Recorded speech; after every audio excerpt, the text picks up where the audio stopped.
Good morning, everybody. This is Gil coming at you from Southern California. Dr. K, you're there, coming in from where are you right now, in London?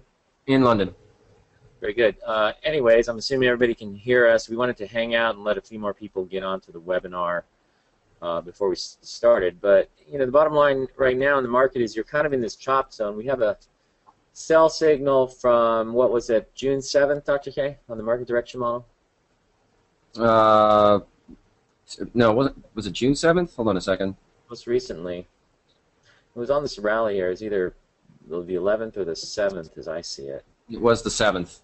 Okay.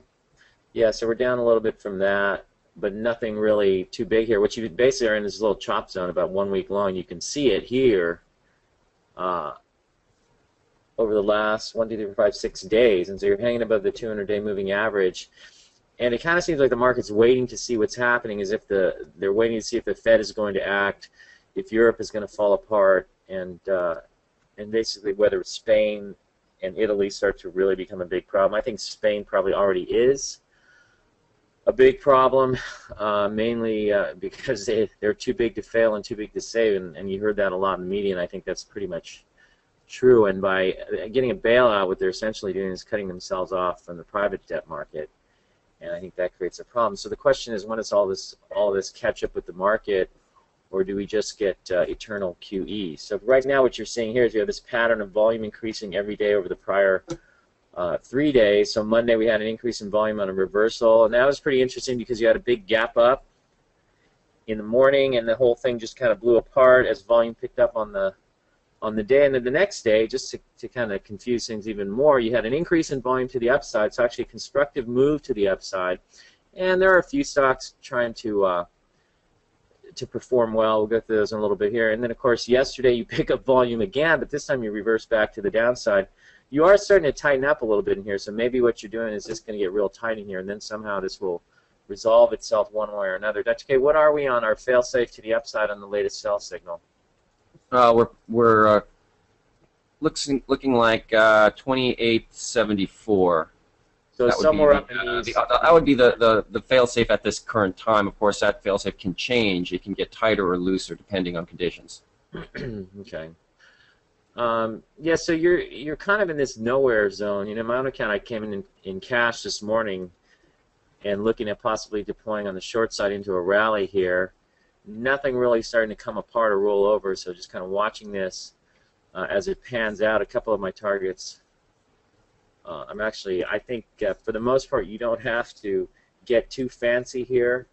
My thinking is, if on the short side, is that if we've had 1, 2 legs down, maybe what you're going to get is a third leg down. That's a possibility. Now, that only occurs if we roll over hard and bust a 200-day moving average. You see volume pick up, and you know all the things that you'd want to see on a market rollover, typically. And I think if that happens, then I'm looking at some of the big leaders that are more or less holding up better. So I think you might see Apple's have 1 leg down, 2 legs down. Maybe there's a third leg that coincides with the market breaking down, and it comes down to the 200-day moving average around 475.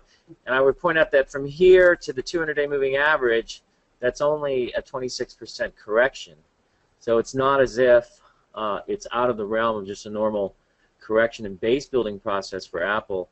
If you go into a worse market environment where you turn more into a bear and extend to the downside, get down over 20%, say, in the indexes. Now, that's just one possibility, okay? So I'm looking at this in terms of probabilities and outcomes. And so what I'm looking for here is, I think you can look at Apple one of two ways. If the market's going to turn and go, it's going to have a pocket pivot up through the 50-day moving average. It tried to do that on Monday, but notice how you have declining volume on this rally off the low, so you're actually wedging up into the 50-day.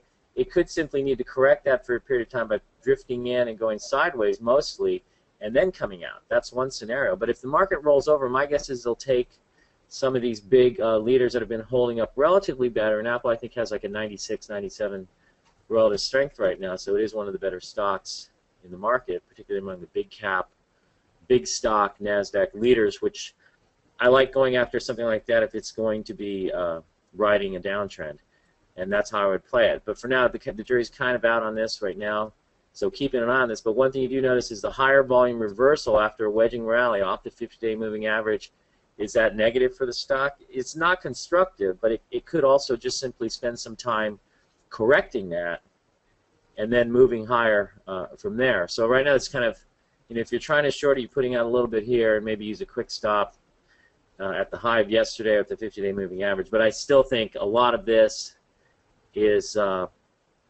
of up in the air, and you're just waiting to see where things go. That said, the market direction model is on a sell signal.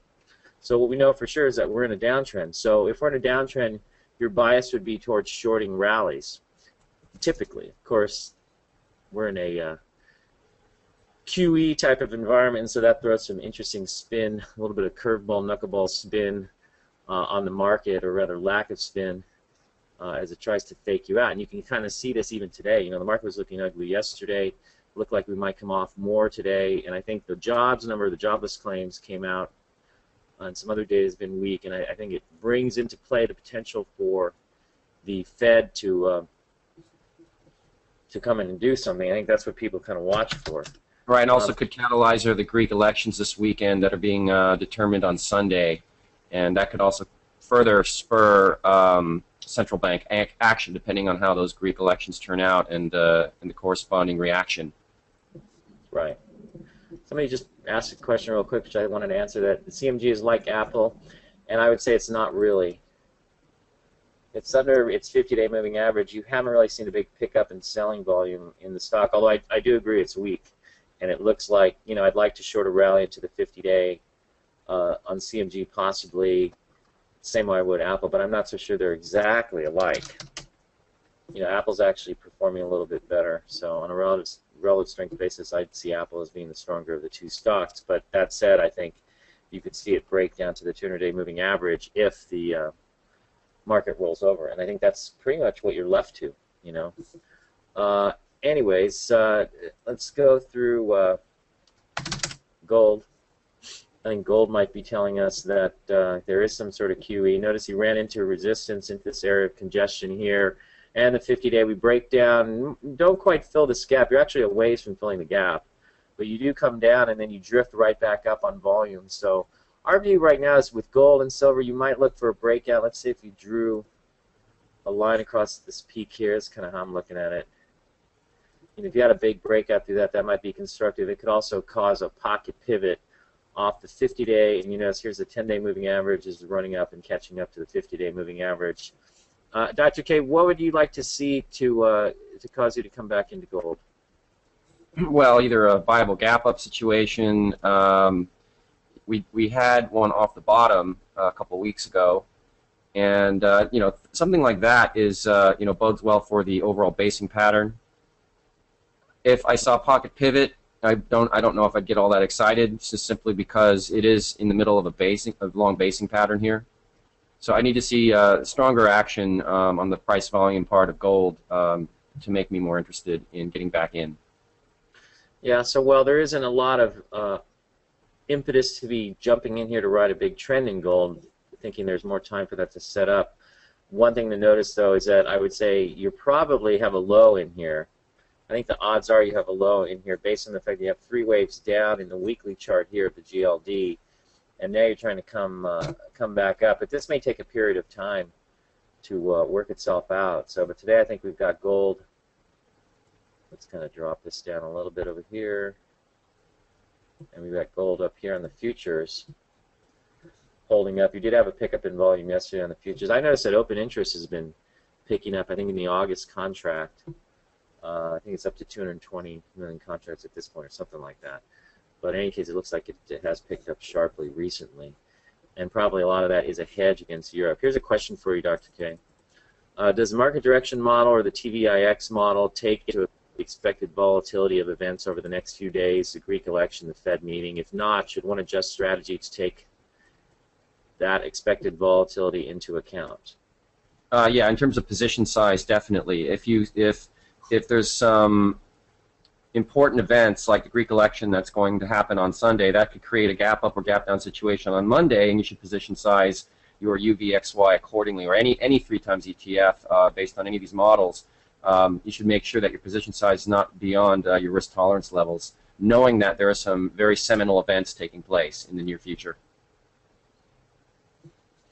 Yeah, and someone asked, what do you think are more important? Um, what is your opinion on what is the bigger focus in the Eurozone, Spain, Italy, or Greece? Isn't Greece already in the news? Well, the issue with Greece is that they're going to have some. They're having the elections, and which will be determined this Sunday. And the concern is that the elections will not go as well. The elections could lead, say, to Greece exiting the Eurozone. That's the concern, and that could precipitate a number of other dynamics in the crisis situation here in Europe. I wouldn't say that the elections are a catalyst. Essentially, that's the concern. Not that they're going to exit within a week's time of the elections, but there are some reasons as to why they may eventually exit, precipitated by the election results this Sunday. And when they say exit the Eurozone within, a number of months after these elections, so we're not talking a few years off. We're talking, potentially a number of months off. And the markets are forward-looking, so these elections could catalyze some sort of market reaction on Monday. Yeah, and I think that's what puts like I said, a kind of a knuckleball, screwball spin on the whole market. Is like you don't know what's coming at you and exactly how, and that puts a level of uncertainty. And as we've talked about in prior webinars over the last 3 weeks, you're in what we would call a fat tail distribution, where the probability of a broader range of outcomes is what you're looking at increasing. And so, in other words, what's more likely to happen? Well, there are a lot of probabilities that have been increased for a broader range of outcomes. So there's a lot of different things that could happen. What if the Fed comes out with QE3, we get a quick little pop, and the market realizes that QE3 is pushing on a string, and you roll over it. So you really, you can tell what the news might push you one way or the other short term, and it's very difficult to figure out what the trend is. And right now you're in a chop zone, so it's kind of difficult, but we are in a sell signal. And our approach is in our aggressive account, and it's the only account that we want to be invested in right now using the model, in our managed accounts program, which is a much lower risk profile investment program using the model. We're just remaining cash because there is no real discernible trend, and we believe that you are subject to a lot of volatility based on the news. On the other hand, there is a probability, and I think if you are highly oriented towards increased risk, I think there's probability that you can play the volatility if you can be very fast. And that's kind of how we're trying to approach it right now. But we only will take a 30 to 35% position, maximum 50% intraday if we think we're starting to get a push to the downside. So like yesterday, for example, in the TZA, which is our favorite ETF, you had a sell-off, so you're able to come in here heavy, and we'll be in 50% roughly, and trying to ride this, and then sell down the position at the close of the day at the peak, and then try to rebuild possibly if we turn around today, or actually sell off later on in the day. And that's kind of been this very liquid, fluid approach, and I think that's what you're looking at. The other alternative is to just stay in cash, which I think is fine as well, because that simplifies matters and reduces your stress. But we're operating on the basis of a short-term model that we've also developed. It's actually not really a model. I'd call it more of a system that we've tested, and it seems to work to keep us roughly on the right side in the short term so that we're not exposed to huge risks with the volatility one way or another when we ramp up our position intraday from around 30% to 50%, maybe more, if we think the market's coming in hard like it did yesterday. So it's very fluid, and we got to be watching what's going on, have our alerts going, and be paying attention to things. So it does require some energy and concentration, and that's why, if you're able to eke out a few percent here, a few percent there, sometimes it feels like it's better just go play golf or go surfing or play piano or guitar, right, Dr. K? Also, yeah, absolutely. Keep in mind that as the market heads lower, if you're sitting in cash, you're doing a hell of a lot better than most people who are losing money. And that was really impressed upon me in the years I was at O'Neill. Bill himself, he generally sat out bear markets, and he had the track record he did amassed from 1962 to the time we had these discussions in the late 90s. Massive track record, telling me, you really don't need to play the short side or be on board the short side playing a downtrend. If you're in cash, you're going to do still over the market cycles. You can amass an amazing track record. Now that said, we have all these inverse ETFs today, and the market direction model, 2008, was a wake-up call for me because I thought, you know what, why am I sitting in cash when the model is making a lot of money in these bear markets? Year 2000, 2001, the model did very well. Even in 2002, it held its own, definitely capitalizing on some of the downtrends. So with all these inverse ETFs that exist today that are new to the markets as of, I think, 2009, 2010, it affords a great opportunity on the downside. But if we are in cash, especially during situations like this with so many cross currents, I think that is the more prudent course until we really see more of a window of opportunity. Yeah, and playing it tight and quick and fast and all those other fun things. Anyways, one thing I like to do periodically throughout the day, I have my buy watch list, I have my short sale watch list, as does Dr. K. And we periodically, maybe every hour, in more volatile environments, you might be doing it every half hour, but I like to scroll through all the charts on both of my watch lists during the day, and I think all of you should be doing this. So just going through some of the things I see that are up sharply today, you got to kind of junk off the bottom today on Zillow.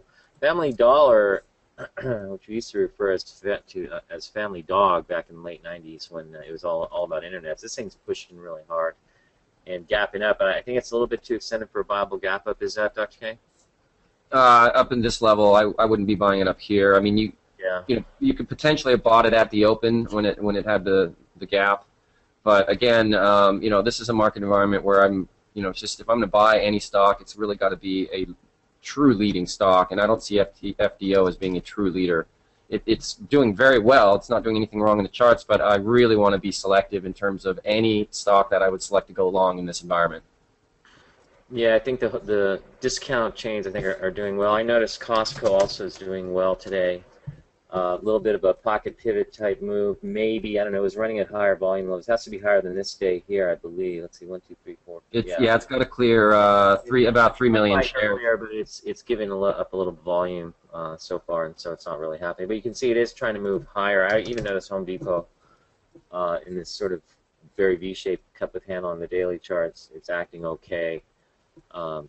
But do I get excited about them? I don't know. It's just telling you where money is flowing, and I think you'll see that in this environment where money sloshes around quite a bit and flows into different areas. But I think the fact that you're seeing discount retailers getting a bid here is interesting, and maybe telling you that we're rotating more into that's semi-defensive. And also, you notice, I think the top groups have been consumer staples and utilities over the last week or so, and that is. See here. Well, you've had no, that seems to have changed. Medical services, chemicals, paints, medical's starting to come up. Banks, Midwest banks. I think that's at Texas Capital Bank shares has been doing well.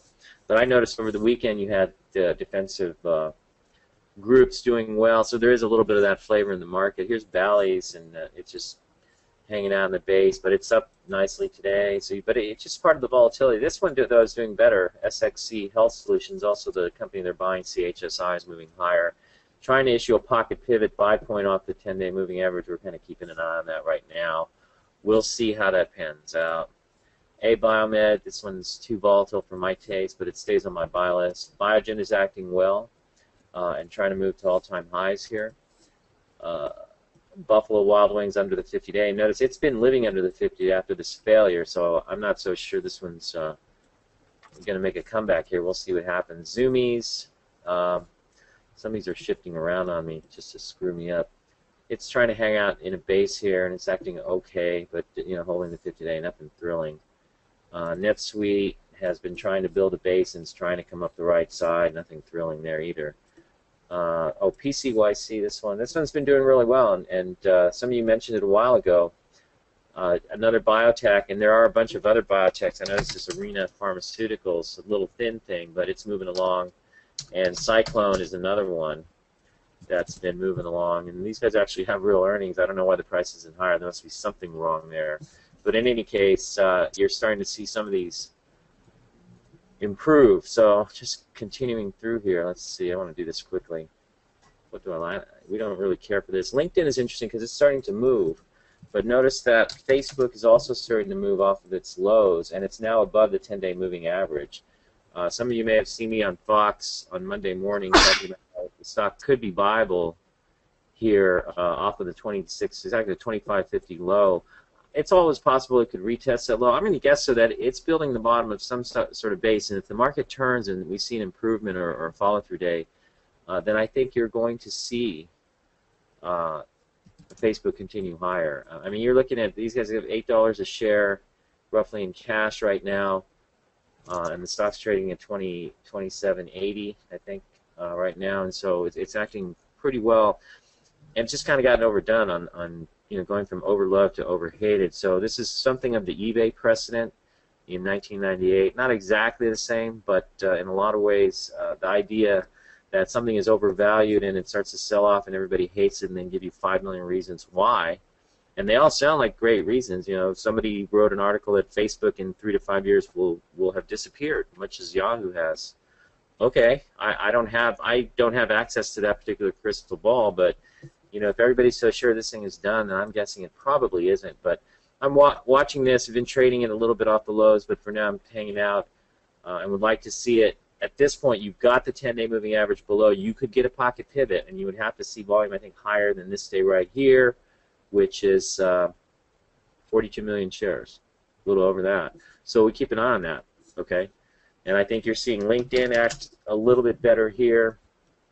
I don't know if we're getting a big pickup in volume, but it could be. It's easy to say it's a pod, and oh my God, it's going to break down. It's terrible, but it could just build a base in here and set up again. I keep an eye on that because I think if you do have another bull move, some of the names that I like and some themes that I like are things like social networking. I think is definitely going to be a theme in the market going forward, and we'll see how that pans out. A lot of people want to, kind of knock it down and say it doesn't work, but we know it works based on our own business and based on also marketing books.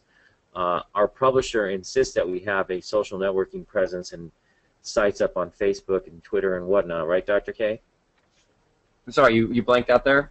Can you repeat the question? I said when it comes to marketing our book, we actually see results, and our publisher likes the idea that we have this presence in the social networking area in terms of marketing books, right? Yeah, sure. I mean that was true with our last book. Our publicist said that we're their favorite authors just because we really are on top of things when it comes to the power of networking and marketing in cyberspace. And it really, it's to me, well, I guess I've been near and dear to the internet in all its forms, including the ARPANET in the 1980s. So for me, it's just to fly around cyberspace and leave bits and pieces of yourself and the brand. To me, it's just like a walk in the park. It seems like it's a no-brainer. And yet most people don't do this, or if they do it very haphazardly and inconsequentially. Yeah, and we can see actual changes in real time in the sales numbers of our book whenever we blast out across our social network, which we have somewhere over 30,000 followers altogether. But no, actually, no, we're actually over. If you add up the subscribers on YouTube and the Facebook sites and a number of other sites, we're over 75,000. Yeah. Okay. Wow. Okay. It keeps growing. I mean, we were at 50,000. What, 8 months ago? Okay. All right. Well, we should have a martini on that one. But anyways, that just gives you a sense of the power. Okay. So it's real and it works, and you can browbeat it, have whatever you want, that it's narcissism, and maybe it is, but maybe there's a little bit of narcissism in everybody, and this is how people stay in touch with each other. I personally find that Facebook is great for keeping in touch with my family and being Mexican American. For those of you out there who are, and I'm going to bet you there's nobody out there who's Mexican American. But we have large families, and I can keep track of what my cousin, was having dinner, where they were having dinner last night, and I maybe see them once every 2 or 3 years when someone in the family dies. But it does increase the amount of interaction and the ability to keep in touch with friends and family. So I think it's great that way. We also find it's useful on the business side. I personally have my own personal site, but we also have a business side, and I keep them separated myself. Some people may choose to do differently, but we know it's effective. So to count out Facebook and to not understand that LinkedIn also has a grasp in here. And no, I don't. I think I have a LinkedIn page. Somebody put one up for me at one time, and at some business a few years ago, and I don't think I've ever touched it since. I don't really use it.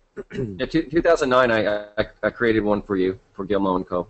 at the time. Oh, you did? Thanks for telling me, pal. But anyways, I created quite a few things. I gave you a whole list back then. Oh, great. You're actually on. Gilmo and Co. is actually probably on like 8 different sites. You better. We'll talk about that after this, anyways. But the whole point here is, I think that's one theme, and I think you should stick to it and watch these names and wait for them to set up. So we got Facebook hanging off the 10-day moving average. I'm watching for a pocket pivot there to come back. I played the move off the lows, grab a couple, points, 10% on a big position, 100% position, because it is not marginable right now. It won't be for another 11 or 12 days. But I think it's setting up, and I think I would keep an eye on it, possibly to go higher, and I sure as hell will not be shorting it. So that seems to be the most popular thing to do. But I think that's one theme. I also think the cloud in the latest wave, I think Mellanox is a strong name. You had a Bible gap up, but it's trying to go higher when the market itself is funky and it doesn't really want to go anywhere. I think this is a strong name. So I traded out of it yesterday on this peak because I don't really like the market, and I guess I'm happy to come back into it at a later point. But my guess is that the odds are we're going to come down again and test the 200-day moving average. That's what I'm sort of playing for. And we don't have a follow-through day or a buy signal on the market direction model, so I think the odds of the long side are not against you, and you're basically dealing with the day-to-day volatility. But this stock wants to go higher, and I think this is this is a cloud name, as is Equinix rather, and this one's holding up in the base. It's a little volatile, but I think that looks pretty decent. I think Splunk is another one. This is a bizarre-looking base, but in the age of QE, bizarre-looking bases have a way of working. But you have a big sell-off this week here, but you pick up some volume here. It's still setting up, but keep an eye on this thing. I think that's another name to keep an eye on. And I think you have some of the biotechs. Q-Core, Questcore is acting well, and we had the pocket pivot a few days ago, and it's moved higher. A breakout yesterday and holding the top of this zone, but this is also part of a larger sort of a cup with handle pattern. You have another cup here. This may back and fill for a period of time, but that acts well. And again, also Biogen, I think, is still part of the whole scene on the biotech side. And of course, it's acting well, and it's actually breaking out to new highs. So these have to be on your watch list. And you don't have to worry if they're up a couple, 3 points from here, because your objective when you're buying stocks is not to make 2 or 3 points. Your objective is to catch them at, say, $80 and ride them to 160. So that's really what you're trying to do. You're trying to buy Q-Core at 45, 47 and ride it to 80, 90, 100. Okay, that's what you're trying to do. So don't worry so much. So there will be a place and a time to come into the market, or rather a time and a place to come to the market on these, but they're acting well. So these are your initial breakouts, and you have to pay attention to that, I think. And so that's another area I think is ripe to keep an eye on. So, Dr. K, are there any other areas of the market that you think thematically and also based on current technical action, price volume action, that you think are worth watching and keeping an eye on here? Well, I've got my eye on the retailers because they've been showing a lot of strength over the months, and of course we're seeing Costco and Home Depot and these types of names also, doing well. The biotechs are less interesting. They've been volatile, and the market's been weak. There's tech, but again, tech. There's nothing. Very, very few names in technology that are grabbing my attention at this time. So really, it's more of a cash market. I think cash is king in these kinds of environments. But if you have a short-term methodology like we do that we're working out, and that seems to be working in our favor, then of course you can go ahead and trade that. Keeping your stops tight. Yeah. And that's kind of been our approach. But I think there are things to keep an eye on in this market, and even still, although I can't, I'm looking at Apple as potentially going to test the 200-day moving average if the market rolls over. So there's kind of there need to be some conditions met before the trade becomes a short, but it could just as easily continue to set up and end up going long. And if the market or end up going higher, and you'd want to go long the stock rather than turning it shorter, particularly if you have the market going higher. On the other hand, this is a barometer right now, so we're keeping an eye on it, but it could as easily be coming out of a second stage base if the market turns and sets up. Now, what could cause the market to turn and set up? Well, QE3 maybe, but also a Romney rally, similar to the Reagan rally back in 1980, which I think went from April into November of 1980, once the market had figured out that Carter was going to get blown out, despite the fact that the polls still showed Carter leading, I think, by 7 or 8 points by early summer, I believe. And any of you old-timers who remember any of that, I remember that was, I was a senior in college at the time. But I think Romney is already even with Obama, and I think the potential for him to just blow him out is pretty high at this point. I think if the market sees just an inflection point in government policy and that there's going to be a change in this big weight of regulation and basically Obamanism comes off the business community and lets the entrepreneurs do what they're best at doing, I think you could unleash at least a near-term rally. And so that's why, in the back of your mind, you can also try and play out the bullish side of what's going on if the market is able to come out of this consolidation, actually move higher off the 200-day moving average. So anyways, let me go through some more. What are some other names we're looking at here? Not really too much. Some people always love to talk about this one, but see how volatile it is? Don't really like it. Some of the golds are acting better, and they've shot up to new highs, and that's telling you what's going on with gold. I like, with Home Depot doing well, this one's okay. It's just kind of trying to build a base, but it's a volatile, smaller name. I think Coinstar is interesting, and it's back above the 50-day moving average. Trying to build a little cup base here. They're going to apply their kiosk system for Redbook, or Redbox rather, which is, as you guys know, DVD rentals, and they're going to apply that as a direct-to-retail system for all kinds of products other than DVDs. But in any case, they expect to, or they're looking to double their business. If any of you read, I think there was an article on the company over the weekend in Investors Daily, and I thought that was interesting. I know the stock is trying to hold up, so. Even Amazon is trying to, it's gapped up, but that's more like a big cup and handle at this point. And it's backing down, bounces off the 10-week moving average of 50-day and trying to turn. So I think that's a big cap to keep an eye on. Let's see. Let's go through some questions. Somebody asked, the Supreme Court decision on Obamacare due out this month. That could affect the market near term. And I think if they threw it out, there's another vote in favor of an inflection point in government policy and getting rid of all this ridiculous onerous regulation that's been imposed upon the business community. And, of course, we know that the churches have all come together to oppose Obamacare's mandates that they provide free birth control. So,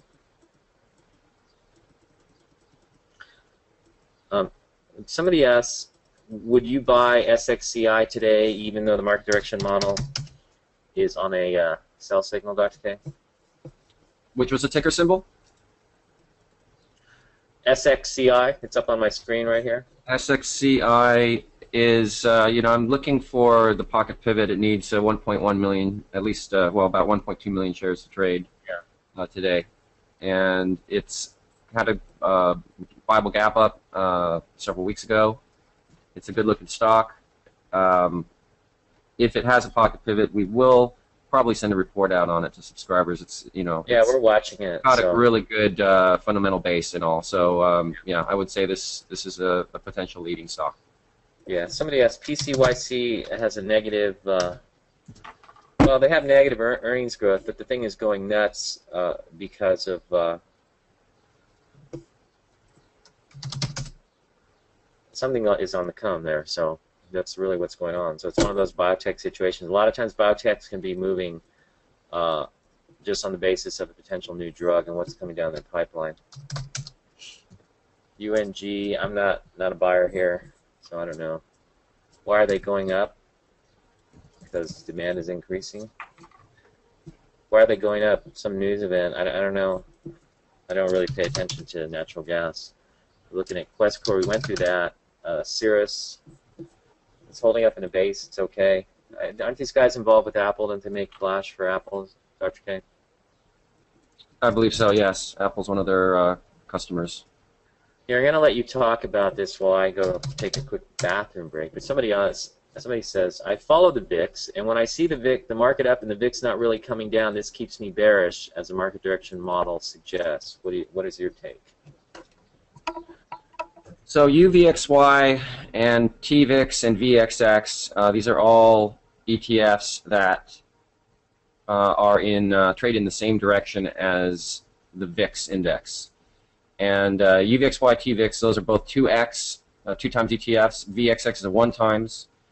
And the correlation on a day-to-day basis is generally true. In other words, if you see the VIX up by a lot being, say, more than 5%, you're probably going to see TVIX, UVXY, and VXS also up. They're not going to necessarily be up by 5%. They might be up 1%. They might be up 10%. They don't correlate on a one-to-one basis at all with the VIX, but the directional correlation is fairly substantial day to day. Now, on a day like today, the VIX is minus 1.5%, UVXY is minus 4%, TVIX is minus 2%, VXX is minus 2%, roughly. So that's in line with what I would expect to see. You will get days, like just the other day, the VIX, I think, was down a couple percent, and UVXI was up 1%. But that's a 3% spread. That's entirely possible and within keeping of the way these ETFs behave around the VIX. Now, if you look at the correlation between the VIX and these ETFs over a weekly basis or longer, you'll start to see huge aberrations. In other words, for instance, August, September, October of 2011, the UVXY, TVIX, all these ETFs went sky high. They kept hitting new highs over the ensuing weeks after the August 2nd sell signal. Yet the VIX index itself did not keep going to new highs. This would be from basically August to early October. So if you look at the VIX index from August to early October, you'll see that it didn't keep hitting new highs. But what it did was it kept spiking. It kept spiking. So the spikes were in line with these other ETFs, with these ETFs hitting new highs. So that's what I mean by on a day-to-day basis, there is good correlation, but on a several week basis, you often will not get that kind of correlation. The UVXY TVIX model is designed to capture short-term trends. Short-term can be on the order of a day or a few days, so it can capture these big bursts to the upside that will occur.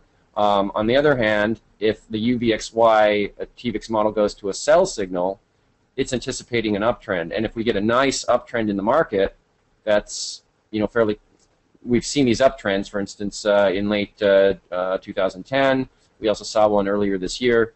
Those kinds of trends, you'll see that the UVXY, TVIX, and VXX are going to actually go down in a fairly non-volatile manner.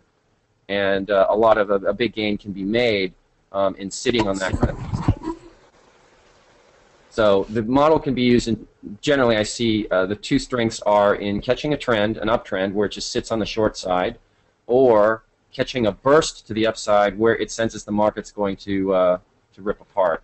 And in this age of QE since 2009, when the market does blow apart, like in May of 2010 or August of 2011, it does so fairly quickly, and there's a lot of time value in terms of the signals being right. And I've seen a share of these model signals hit 50% gains on one signal just in a matter of a few days, which makes all the difference to the P&L. Yeah, definitely. All right.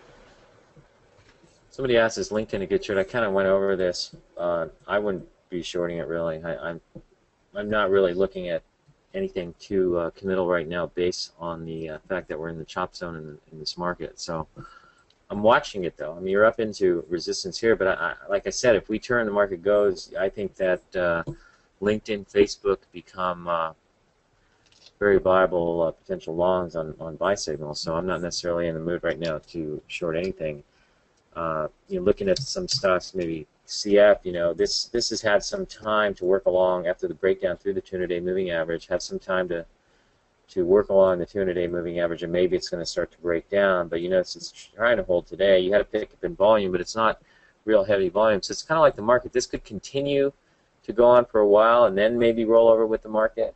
And there's Salesforce is another one, and you can see this one bounced off once, but it could spend more time along the 200-day movement. I think the jury is out still on these. They could go lower in an extended bear market, but right now my focus is looking at Apple as a potential short if it starts to give way with the market, and that's still really in flux right now, and there's really nothing conclusive there. That's just one theory I have, and that's really all I'm operating on. I don't see a lot that I want to go after on the short side. Another thing that has me a little bit cautious on the short side is I create a small index, 10 to 15 stocks of short sale targets, and when they're all sort of extended to the downside, there's a time to short them, and you kind of have to just wait and be patient. Now, maybe the idea here would be to short into this resistance if you had another rally, but you're still kind of waiting to see what happens if it does bump back up to the 200-day or bump up to this high. You kind of want to try and get in somewhere in there, or if it starts to break down hard, you could come after it in that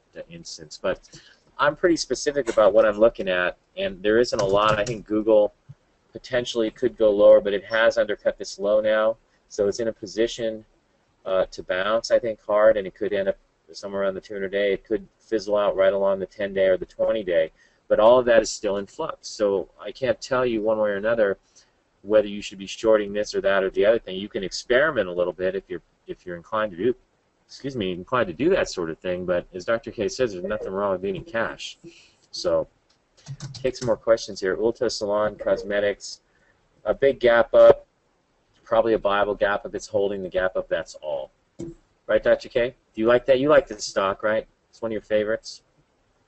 This is looking still looking fine to me. You know, that's a legitimate viable gap up, and it's holding its own and good fundamental. Right. And it's a matter of, does the market come out of here and let the stock do probably what it wants to do anyways, which is go higher. Okay. I just had an afterthought on, in terms of being in cash. If you're looking at your performance relative to the market indices, and let's say you take a year like 2002, that was a year where I was in cash for most of the year, and I was very happy that I was able to preserve my profits that I'd made in the in the years prior to the March 2000 market top. And so 2002, relative to the markets that were getting crushed, even though I think I was up, I was barely 1% in 2002, and I was obviously I was ecstatic that, relative to the markets, I was, even if I were, let's say I were down 5%, well, relative to the markets, I'd still be very pleased with that kind of return.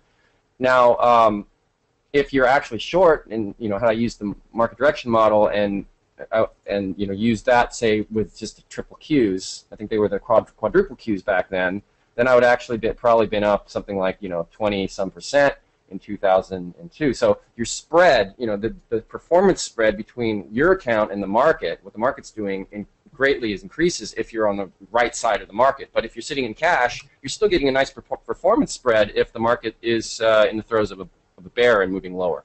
So think of it in that sense. It's psychologically a position of strength to be in cash during such periods. Yeah.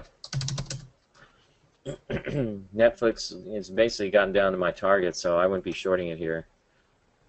Yuri is a dog, and I don't know, I'm not buying it here. I wouldn't be shorting it here either.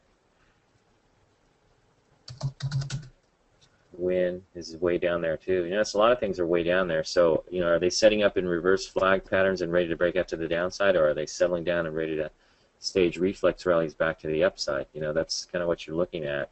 So if you think you can short any of these, I certainly wouldn't be going long any of these. But if you think you're going to short any of these, you better keep in mind a number of factors, and that would include, are you undercutting prior lows here in the base, and that's the primary for things to try and rally higher, and where is the general market at? And I think all of that is unclear. So F5, rather, FFIV is a similar sort of thing, and you've undercut these lows in the base here, so you're already down sharply, so it probably needs more time. Unless things are so weak in the market that you just blow apart. And I think I pointed this out last week. It doesn't really seem that way, but it's still an open question. Devon Energy, I'm not doing anything with that, so I don't really see anything there either. Fire is building a base, so that's one I have on my watch list. It's over here somewhere, I believe. Yes, there it is on my watch list on the buy side. Ubiquity Networks, I don't really care anything for this at all. So it's not cheap. If anything, it's probably expensive, because it certainly was expensive up here. But look at this thing blow to pieces like that. There's no reason to ever even think about buying this. I'm sure hope you're not asking about shorting it there. because you're just a little bit late to the party there. Maybe about I don't know, 70% late, something like that. But anyways, you certainly don't want to be buying this thing, right, Dr. K? Do you concur? Yeah, I mean, don't train your eyes to not even waste your time with these types of patterns. Can you give me the symbol for the China ETF? What are we, a lookup service for symbols? FXI. Gee, you go on the internet, type in China ETFs, and you'll get a whole bunch of different ones. So we can see the market's moving higher. And that's what it wants to do. Look at that, today at least. S bottom fish. No, we're not into bottom fishing. Any thoughts on MNSD? It continues to go higher. You had a little pocket pivot here that's a little bit extended off the 10-day moving average. That's why we didn't talk about it. You had one, I believe, back here, and it's held that, but it continues to want to move higher. So it's acting fine. You could have bought some, I suppose, back here on this pocket pivot. After this little pocket pivot that's extended, then it corrects a little bit on light volume. You could have added a little more, I guess, if you're already long this thing. But it's acting well. There's really not too much to think about it. Yeah, it's truly. Oh, here's one for you, Dr. K. We are on an MDM sell signal since June 7th, but EDS is virtually flat since then, but so is the market. So Exactly. So EDZ is doing what it should. yeah, so I don't really understand what the problem is there, but there's a lot of things I don't understand. RAX, again, broken through the 200-day moving average. Notice that you're undercutting the lows of this basing area, so it's a logical place to rally. And I think that's something that needs to be taken into account when you're shorting. And, come on, think about this. This is like so far down now, it's a little bit obvious, don't you think? So you definitely don't want to short it, and I don't know if I want to go long it. I mean, that's a different type of trade than I would do. Big investors are buying MBS securities ahead of QE. ASPS, NSM, long or too thin? I don't know. That's too thin for me. I'm not. I mean, that's a news play. I don't see any buy points in here. NSM is another mortgage company. It's a thinner one, so another thin. It's way too thin. You might have more. I don't know. What do you think about these, Dr. K? Here's a pocket pivot right here. Probably a little bit late, so I'm not into it. And I'm not going to play the news. Yeah, it's pretty thin, and in this environment, I prefer to stay away from these types of names. Yeah. Hey, Dr. K, what's your stop on UVXY? Since you have did you have my signal this morning? It's going to be the idea is to keep the stop a little tighter on this one. That's the intent with the signal, but again, these stops are flexible with market conditions, and the idea is that instead of going all the way out to minus 19% if the signal doesn't work, is to keep it tighter. So that's my objective here. We'll see how that pans out. Yeah, somebody's asking about Cerner. Cerner's acting okay. It's in a base, trying to come out. You had a little pocket pivot here, but it kind of stalled out right there on that day. So I mean, it's acting out, trying to come out. That's another one to keep on your list. It's on my list. You can see it right here. Let's see. Somebody asking, could EDS be entered here on the sell signal? Can you buy EDS here, Dr. Haynes? Would you do that on the sell signal? I guess if you want to go with the sell signal right here, this is as good a place as any because you're trading up at the higher end of the range right now, I suppose, and your stop is relatively near. If you're 28.38 on the NASDAQ right now and you're using a 28.72, is that what you said today, Dr. K? Let me look at the chart again. It would be 28.74. Yeah. So yeah, I mean, the market hasn't really done anything since the signal was issued. So you still have a small window here if you want to initiate a position based on that June 7th. And today we're trading. What are we trading? Heavier volume here or lighter? Lighter. Yeah. So so for all you know, this thing just flakes out into the close. So somebody asked, is Trip a good story? You can go on investors.com, I think, and pull up old stories on it. But TripAdvisor is just a site where you can go and get advice on where to stay. I actually use the app that they have for the iPad, and it's helpful if you want to find out what a hotel is like, and they have pictures and read all the reviews. And sometimes those aren't very helpful because you can have people on one hand hate the place and say it's a dump and they'll never go back again, and then right under that will be another review where somebody tells you it was the greatest weekend of their lives. So things are relative. You know, some people think a Comfort Suites is a nice hotel room. That's a dump to me. So, and I think Dr. K probably would agree. And then, you know, some people think that the room that we had in Vegas, the Rain Man Suite, which was a 2-story Behemoth, is a quaint room. So, you know, it's all relative. Yeah, if you're Sheikh from the Middle East, from the UAE, then you probably got that view. Yeah, so it's all kind of relative. But so the reviews come out that way. So you know, what I think is useful about it is you get information on what the better hotels, the higher rated hotels are, if that's what you're into, and they kind of describe them. So they got pictures. Sometimes the websites of the hotels don't, and they do. But they have 0% earnings in the most recent quarter. So I no play. How about you, Dr. K? Yeah, that's a. I mean, I like the pattern that it had 2 gap ups in recent history, but it's a pretty choppy pattern. And actually, it's funny. It was yesterday that I happened to be at their headquarters here in London, not because I wanted to be, but a friend of mine is in the building. So I got to say, I mean, it looks like it's it's impressive looking business that they have going, and. So, and of course the stock price is definitely reflecting that from the time they went, they were IPO'd.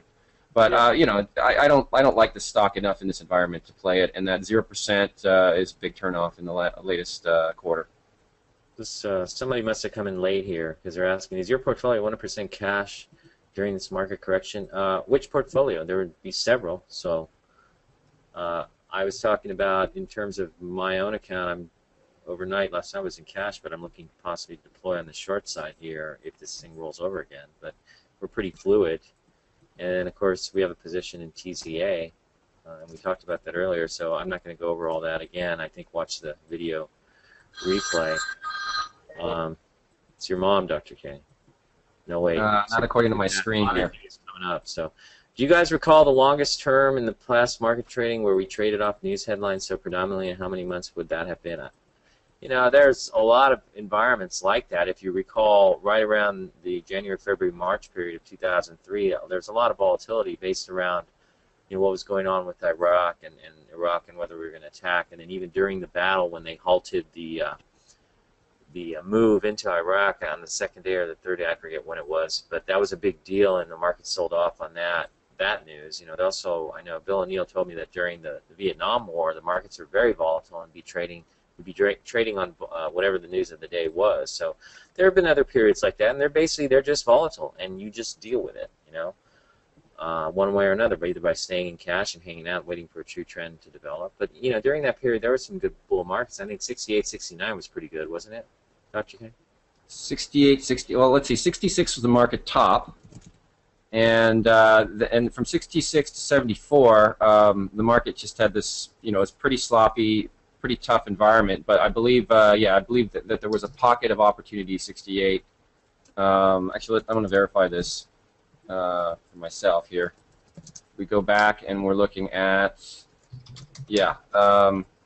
68 to 68 was a very choppy but upward market, a tough one to make money in, and 66 was a bear market.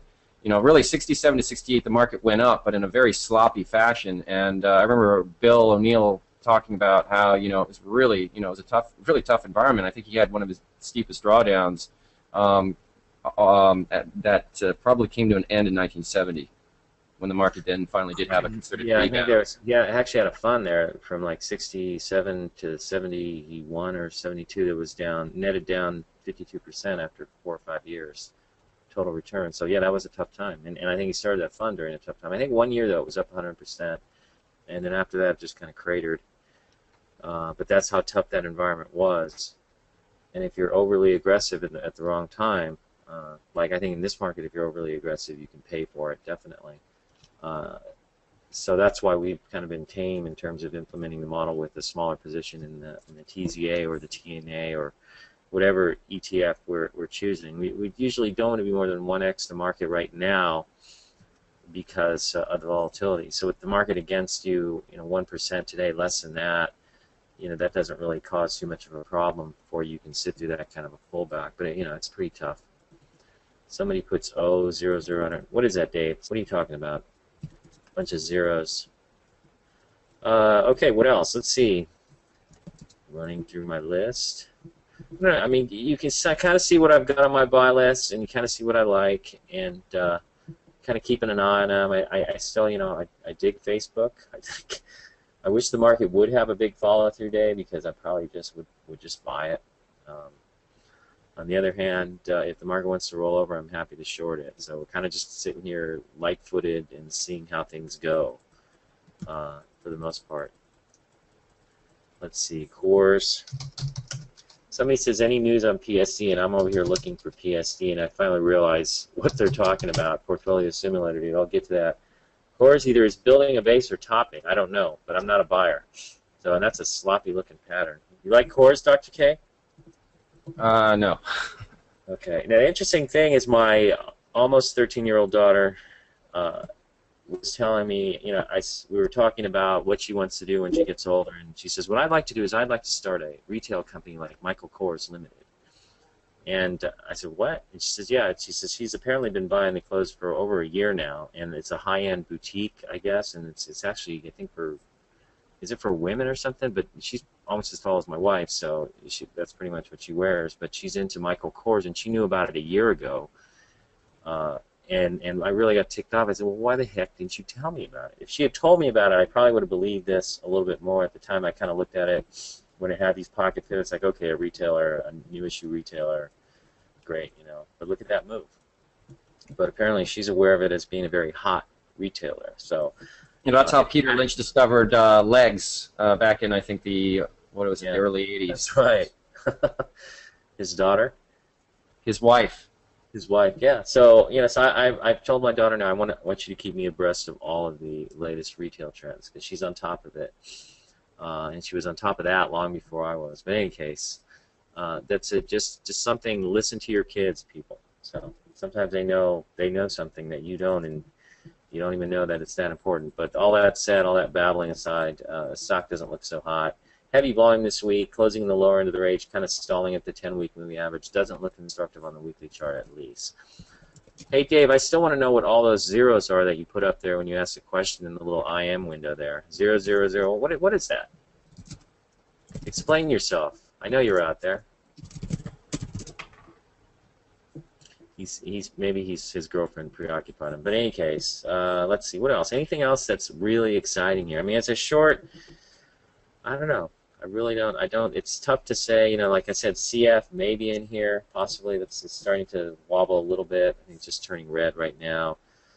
Some of these other ones, here's one. You know, Weight Watchers doesn't trade enough shares, though. If you look at it on a weekly chart, it looks like an inverted cup with hand, like wants to bust to the downside. Herbalife is another one. You know, you had this big break. Now, is this a reverse flag? You know, do you come after it in here, or does this tightness tell you that everybody's accumulating, or institutions are accumulating the thing right here, and it's going to shoot back to the 50-day? I would tend to be more comfortable looking to short something like this on a rally, somewhere up in here, even to this peak now that you have a reference peak over here. But those are the few short ideas that I think are really actual. I'm keeping an eye on things that have been breaking down, but they're already pretty well down at this point. Deck mini H&S break yesterday. Let's see, deck. Actually, the H&S break, here's your head and shoulders. H&S break occurred way up here, so this is a little mini, I guess, is what you're talking about. I suppose, you know, you could consider this a breakout to the downside, so it looks like garbage. I'm not shorting it here, though. It's way down there, so, but probably heads lower. That was one of the uglier ones that we saw way back when it was up in here, I think. And we got on that one and played the move down here. I think some of you can go back and look at the short sale setup emails on the website, and you'll see that that's the case. So, let's see. Oh, this is a good question. I like this one. Not sure, but asked if you thought the SPY daily looked like an inverse head and shoulders. I don't go by. You mean this, an inverse head and shoulders? I wouldn't pay attention to any of that on the daily charts. We don't really look at that, right, Dr. K? We only look at head and shoulders on a weekly chart, and you know what, they never pan out in the indexes anyways. I mean, you could say there's a reverse head and shoulders, but of course, I remember in 2010, you know, everybody saw the let's go back here. 2010. Everybody saw this head and shoulders, you know, and of course that just led to a new rally. So here you had sort of a head and shoulders, and that one actually broke down. You know, is this a reverse head and shoulders? Yeah, I don't know. Yeah, I don't think you really need to rely on that stuff. So, but I'm not sitting here saying that this is a reverse head and shoulders in the SPY that means you should buy. It seems to tell me that the market is a little bit persistent on the upside right now, and so on that basis, you know, maybe you're not wanting to be an aggressive shorter and just kind of hanging out like we've been talking about, sort of playing lightly. So that's really the drill here, I think. So, and I don't really have anything else. So we're at 10:04 now, so that's pretty much it. Somebody asking really quickly about Select Comfort, and you know, that's a dog. I'm not going to short that, and it's way down, so I'm not into it. How many days past the 7th day would a follow-through day no longer be valid? You can have follow-through days, you know, I've seen 13, 14, 15-day follow-through days. I would base it less on the follow-through day itself and more on the market direction model signal and what individual stocks, leading stocks are doing. What's your answer on that one, Dr. K? Market direction model doesn't really care so much if it's you know, happening even on, you know, the 19th day. What's more important is the quality of the price volume action leading up to that follow-through day, and also what the leading stocks are telling you. Yeah, and I think on that note we can pretty much end. It's 10, a little after 10 right now, so we've done a full hour here. But you know, you're still chopping slop, and you could still. I think anything could happen from here. So I think that's where you're at. I'm trying to lay the probabilities and how you might want to play them once you kind of get an idea. Watch and see what we're doing. If I think I see Apple as a starting to set up as a real strong short, I'll probably put out an SSS on it, an email alert, short sale setup alert. So watch for that. And if I think it's playing out, I'm also keeping my eye on CF. I think Google's ready to rally from here, but also HLF and Weight Watchers are a couple others I'm watching, but not a lot right now. Meanwhile, if we see a pocket pivot develop in SXCI or Facebook, we'll be sure to let you guys know. All right? Well, thanks for showing up again, you guys. As always, we had a great time. It kind of woke me up. I was starting to get a little bit dizzy there. The cleaners were up here cleaning my bathroom, and they were using an excessive amount of chemicals to clean it. But I'm wondering if they were trying to tell me something. In any case, on that note, we'll close up today. So keep an eye on the alerts coming out. We're kind of watching some things, indecisive action in the market right now, and we'll see where it leads us, okay? So stay awake, you guys. We'll talk to you later. So long, everyone.